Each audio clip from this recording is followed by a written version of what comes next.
Icon Engineering Company market capital வந்து 14,000 crores இருக்குது.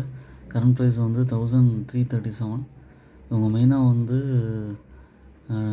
Power transmission and material handling business பண்ணுறாங்க. ROC வந்து 31.3%, ROE வந்து 24.5%, டிவிடெண்ட் ஈல்டாக 0.24% கொடுக்குறாங்க. இவங்க லாஸ்ட் 1 இயராக பார்த்தீங்கன்னா முன்னாடி பார்த்தீங்கன்னா 700 rupees ப்ரைஸில் இருந்துச்சு. இப்போ வந்து டபுள் த ப்ரைஸ் ஆயிருக்கு. இப்போயும் ப்ரொமோட்டர் ஹோல்டிங்லாம் நல்லாவே இருக்குது. டெஃப்ட் ஃப்ரீ கம்பெனி, ப்ராஃபிட் க்ரோத்தும் வந்து 50.1% நல்லாவே இருக்குது. குவார்ட்டர்லி ரிசர்வ்ஸும் நல்லாவே மெயின்டைன் பண்ணுறாங்க.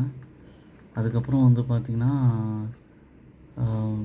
உங்களுக்கு ஷேர் ஹோல்டிங் பேட்டர்ன் வந்து பார்த்திங்கன்னா எஃப்ஐஎஸ் வந்து 7.58% இருக்காங்க. டிஐஎஸ் வந்து 2.29% இருக்காங்க. இந்த ஷேரும் வாங்கி ஆட் பண்ணிக்கலாம்.